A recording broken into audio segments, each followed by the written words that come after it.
Good morning বন্ধুরা, welcome back to my channel NK blogs. কেমন আছো তোমরা সবাই? আশা করছি তোমরা সবাই খুব ভালো আছো, আমিও ভালো আছি। নতুন একটা ব্লগে তোমাদেরকে অনেক অনেক স্বাগত, অনেক অনেক ভালোবাসা। মুখ ধুয়ে একবারে সোজা রান্নাঘরে এসেছি, বাসনপত্রগুলো মেজে নিয়ে আসলাম। কয়েকটা বাসনপত্র সবগুলো মাজিনি, কারণ সময় নেই। আজকে লেট করে ঘুম থেকে উঠেছি, কারণ কি বলবো বন্ধুরা, আজকে মশারির ভিতরে এত মশা ঢুকেছিল, মশা মারতে মারতে এইদিকে আমার সকাল হয়ে গেছে। আর এইদিকে ঘুম থেকে উঠতেই ইচ্ছে করছে না, তো এইদিকে তাড়াতাড়ি করে ভাতটা বসিয়ে দিলাম। আর দেখো ঝুড়ির মধ্যে কোনো সবজি নেই। কালকে তোমাদের দাদাভাইকে বলছিলাম যে সবজি নিয়ে আসতে, তো রাত করে এসছে, দোকান সব কিছু নাকি বন্ধ করে দিয়েছে, তারপরে কোনো সবজি নিয়ে আসেনি। এখানে বাঁধাকপি আছে, কোয়াশ আলু আছে, তো কোয়াশ আলু আর এইখানে মানকচু দিয়ে একটা সবজি রান্না করব। আর বাঁধাকপিটা ভাজতে চেয়েছি, কিন্তু সময় নেই। তোমাদের দাদাভাই ওইদিকে সময় হয়ে গেছে যাওয়ার, তো তার জন্য এদিকে মানকচু কোয়াশ আলু দিয়ে একটা সবজি রান্না করেছি। তো বন্ধুরা দেখো, এইদিকে ভাতটাও হয়ে গেছে, আর এইখানে তেল দিয়ে দিয়েছি, ফোড়নে দিয়ে দিলাম পেঁয়াজ, তো তারপরে মানকচু আলু কোয়াশটা দিয়ে দিব। তো এইদিকে আমি বাঁধাকপিটা ভাজতে চেয়েছিলাম, কিন্তু সময় ছিল না, তোমাদের দাদাভাইয়ের মানে যাওয়ার টাইম হয়ে গেছে। তো এইদিকে তখন এই সবজিটাই শুধু রান্না করে দিয়েছে, আর ডিম ছিল, ডিম ভেজে দিয়েছি। তো দেখো তারপরে আমি দিয়ে দিচ্ছি লবণ হলুদ ভেজে ভেজে নিয়ে, তো তারপরে আমি লঙ্কা বাটা আর জিরে বাটা দিয়ে দেবো। আমাদের সংসারে দিন আনা দিন খাওয়া। আর ঝুড়ির মধ্যে কোনো সবজি ছিল না, কোয়াশ আলু ছিল, আর কোয়াশ আলু একদম খেতে ইচ্ছে করছিল না, তাই একটুখানি বুদ্ধি খাটালাম যে দেখি একটুখানি মানকচু দিই। আর সত্যি বলতে কি, মানকচু দিয়ে না সবজিটা খুব মানে টেস্টিও হয়েছে, আর মানকচুটা না একবারে গলে গিয়েছে। তো যাই হোক বন্ধুরা দেখো, এখানে আমি লবণ হলুদ দিয়ে ভেজে নিয়ে নিচ্ছি। তো তারপরে আমি দিয়ে দেবো এখন মশলাটা, মানে এখানে আছে জিরে বাটা আর লঙ্কা বাটা, আর কাঁচা লঙ্কা নেই, এইখানে শুকনো লঙ্কা আছে, তো শুকনো লঙ্কাই দিয়ে দিচ্ছি।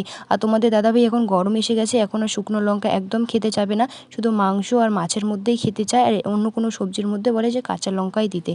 কারণ কাঁচা লঙ্কা কিন্তু অতটা ক্ষতি করে না, আর শুকনো লঙ্কা কিন্তু গ্যাসের খুবই ক্ষতি করে। আর যেহেতু তোমাদের দাদাভাইও গ্যাসের ওষুধ প্রায় দিনই খায়, আর আমিও খাই, একটুখানি আমাদের ভাজা কোনো পোড়া জিনিস খেলে পরে আমাদের মানে গ্যাস হয়ে যায়। তো যাই হোক বন্ধুরা, সকালবেলা খুবই মানে ব্যস্ত ছিলাম, ব্যস্ততার মধ্য দিয়ে এইদিকে যতটুকু পেরেছি তোমাদের সঙ্গে শেয়ার করেছি, কারণ জানোই তো সকালবেলা উঠে রান্না করতে হয় তাড়াতাড়ির মধ্যে, তোমাদের দাদাভাই খেয়ে আবার চলে যায়। তো তারপরে দেখো এদিকে বিছানাটা আমি পরিষ্কার করে নিয়ে এখন বিছানাটা ঝাড় দিয়ে নিচ্ছি। ওইদিকে আমি ব্ল্যাঙ্কেটটা ভাঁজ করে বেডশিটটা টান টান করে পেতে নিয়েছি, আর তারপরে এইদিকে এখন আমি ঝাড় দিয়ে নিচ্ছি। আর এই ঝাড় দেওয়াটা বেশিক্ষণ না, মাম্মাম আসলেই অগোছালো করে দিয়ে দেবে।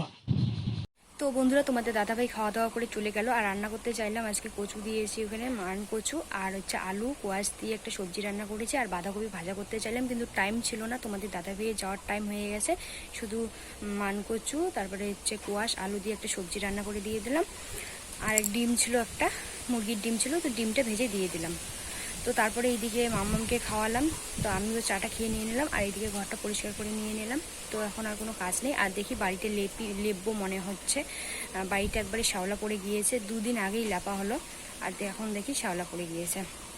লেপতে না লেপতেই শ্যাওলা পড়ে যায়। আর আমাদের এইদিকে প্রচণ্ড আজকে হাওয়া হচ্ছে, এখন একটু হাওয়াটা কমলো, একটু কিন্তু খুব হাওয়া হচ্ছিলো, মানে ঝড়ের মতো। ঝড় আসলে যেরকম হয়, রোদ না থাকলে আকাশটা যদি অন্ধকার করতো তাহলে মনে হতো যে ঝড়েই মনে চলে এসছে।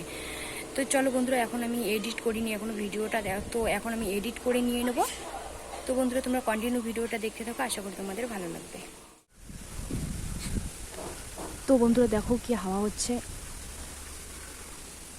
খুব হাওয়া দিচ্ছে, আর বাড়িটা একবারে দেখো পাতা পড়ে একবারে ভর্তি হয়ে গেছে।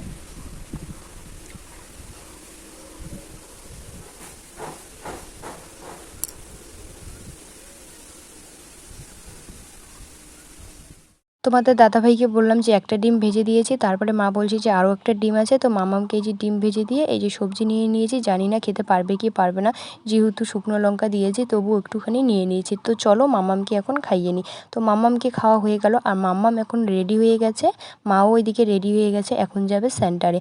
আর নিয়ে যেতে চাচ্ছে ব্যাগ, কারণ মা বলছে ব্যাগ নিয়ে যেতে লাগবে না, কারণ ও রাস্তা বেরোলে একদম হাঁটতে চায় না, এর জন্য। তো বলছে ওইখানে নাকি পেন্সিল সিলেট সব কিছুই নাকি আছে, তো মা বলছে শুধু বেকার বেকার ব্যাগটা নিয়ে যাবে, আর আনতে লাগবে আমাকেই, কারণ ও কোলে উঠবে সব ব্যাগ, তারপরে যে মেরকিন সব কিছু নিয়ে কোলে উঠবে, আর আমাকেই নিয়ে আসতে লাগবে। তো তার জন্য বললাম ওইখানে সব কিছু আছে, তো তোমার নিয়ে যেতে লাগবে না। তো তারপরে এই যে দেখো বাড়িটা শ্যাওলা পড়ে গেছে, তো বাড়িটা এখন আমি লেপে নিচ্ছি, লেপতে না লেপতেই শ্যাওলা পড়ে যায়।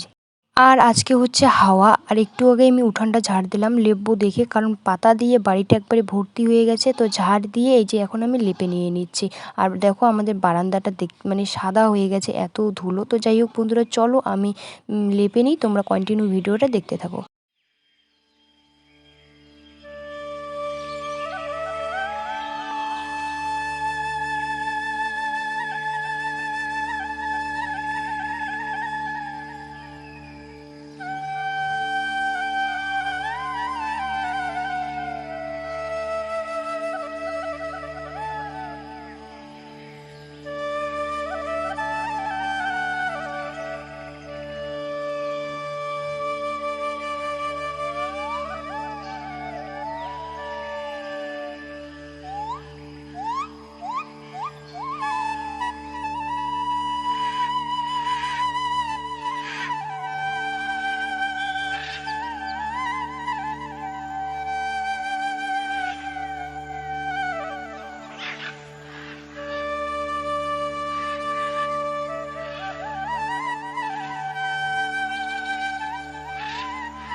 তো বন্ধুরা আমার ওইদিকে ল্যাপা হয়ে গেল। তো তারপরে এই যে আমি এখন ঝাড় দিয়ে নিচ্ছি। ল্যাপার আগে কিন্তু আমি ঝাড় দিয়ে নিয়েছি। তো তবুও দেখো কতগুলো পাতা পড়ে গিয়েছে।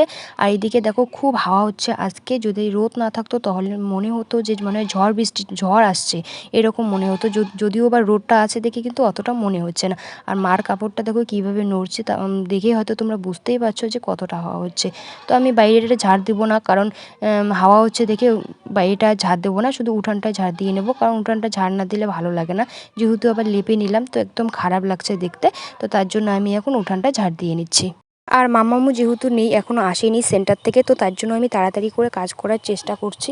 কারণ মাম্মাম যদি আসে, মাম্মাম আসলে মাম্মামের আগে বায়নাগুলোই শুনতে হবে। ও এসে নালিশ জানাবে যে কি করছে কি করেনি, কে দুষ্টুমি করছে। আর ও দুষ্টুমির কথাগুলো একদমই বলবে না, মানে কে কি করবে না করবে সেই কথাগুলো মানে বলবে। তো সেগুলো না শুনলে আবার মাম্মাম কান্নাকাটি করে। তো তার জন্য তো চল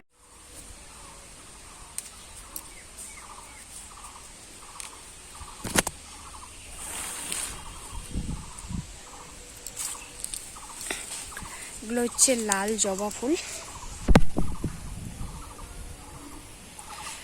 আর ওই দিকে আছে লাল জবা ফুল, আর এখানে আছে সাদা ফুল। তো এগুলো আমি নিয়ে নেব, তুলে নেব। ঝুড়িটাও নিয়ে আসলাম না, হাতের মধ্যেই নিয়ে যাব। আর বন্ধুরা ওইদিকে আমি স্নানটা সেরে নিয়ে তো পুজোটা এখন আমি দিয়ে দেবো। ঠাকুর লেপা হয়ে গেছে। তো ওইদিকে আমি ফুল তুলতে গিয়েছিলাম, তো জবা ফুল নিয়ে আসলাম, লাল জবা ফুল আর একটুখানি সাদা ফুল নিয়ে আসলাম। তো দেখো এখানে আমি আগে লক্ষ্মী ঠাকুরকে পুজো দিয়ে নেব, তারপরে আমি বাদবাকি ঠাকুরকে পুজো দিয়ে দেবো।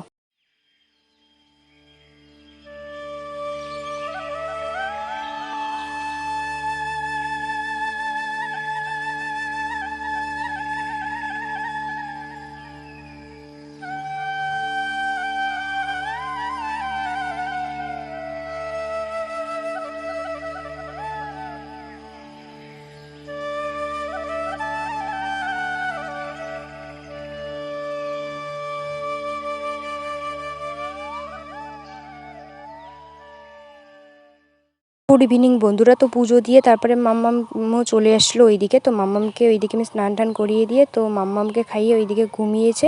তো এখন আমি এইদিকে মানে বাসনগুলো মেজে নিয়ে নিচ্ছি। মাম্মাম এখনও ঘুম থেকে ওঠেনি।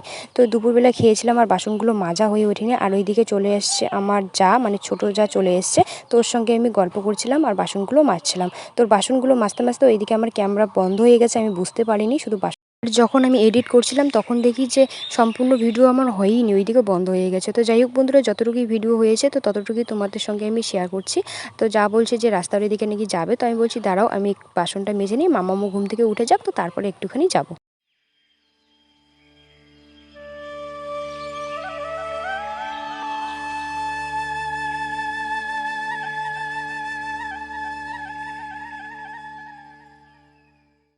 তো বন্ধুরা দেখো মামামের পাপা নিয়ে এসছে চিকেন পকোড়া। তো এইদিকে দেখো মামামকে আমি দিয়ে দিয়েছি, দুটো নিয়ে এসছে। তো আমি খেলাম, তোমাদের দাদাইকে বললাম যে খেতে, ও বলছে না ও নাকি দোকানেই খেয়ে নিয়েছে।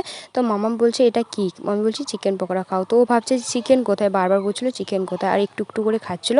ওর একদম নাকি ভালো লাগছিল না। তো তারপরে ওর পাপাই খেয়ে নিয়েছিল চিকেন পকোড়াটা। তো বন্ধুরা মামামের পাপা আসছে কাজের থেকে, ওর পাপা আসলো, চিকেন পকোড়া নিয়ে এসছে। তো মামাম চিকেন পকোড়া খেয়ে গেল ওর এখন ঠাম্মিদের ঘরে, আর আমি ওইদিকে রান্নাটা বসিয়ে দিয়েছি। তো যাই হোক বন্ধুরা, ভিডিওটা এই পর্যন্তই। ভিডিওটা যদি ভালো লাগে like comment share please subscribe করে দিও। তোমরা সুস্থ থেকো, ভালো থেকো, টাটা বাই। তো আবারও দেখা হচ্ছে তোমাদের সঙ্গে নেক্সট ব্লগে।